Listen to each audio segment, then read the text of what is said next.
Berhubung individu yang tidak boleh divaksinasi atas faktor-faktor perubatan seperti alahan kepada vaksin, individu tersebut perlu mendapatkan pengesahan daripada pakar perubatan berdaftar yang merawat individu tersebut.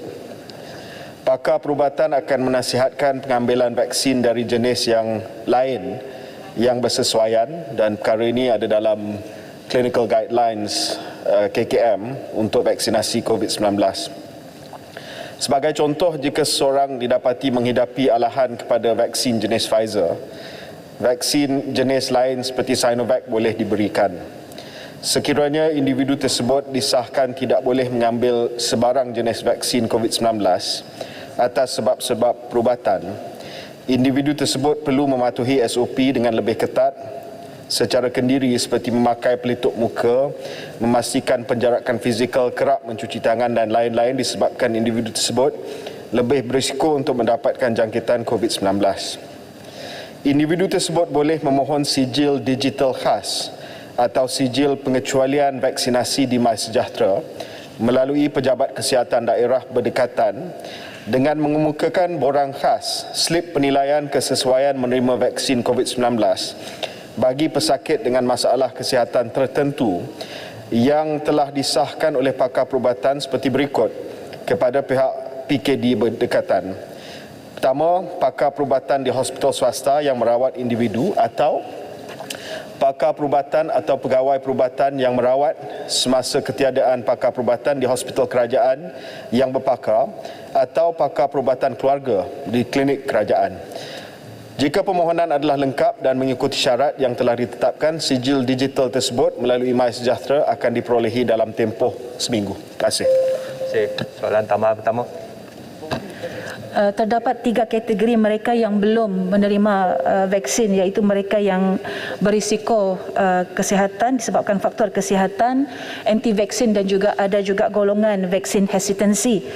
Mengikut laporan daripada International Monetary Fund, terdapat kira-kira 10 hingga 20% di UK, 50% di Jepun dan 60% di France yang ragu-ragu dan bimbang dikategorikan sebagai vaksin hesitancy.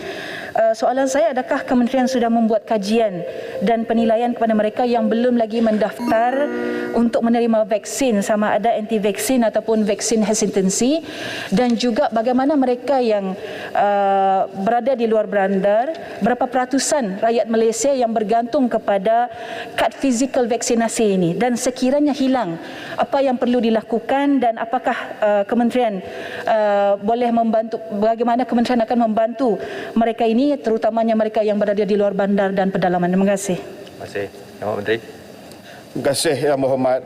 Mengikut data terkini di COVID Now, Kementerian Kesihatan Malaysia, untuk golongan dewasa di Malaysia yang mengikut statistik daripada Jabatan Perangkaan, 94.3% daripada golongan dewasa telah menerima sekurang-kurangnya dos yang pertama, dan 87.6% telah pun menerima lengkap 2 dos.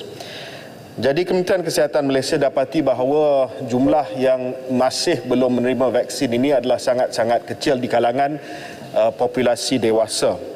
Namun demikian, ada beberapa langkah-langkah yang sedang dilaksanakan di peringkat sektor-sektor tertentu untuk memastikan vaksinasi, kadar vaksinasi ini dapat ditingkatkan untuk meliputi hampir semua.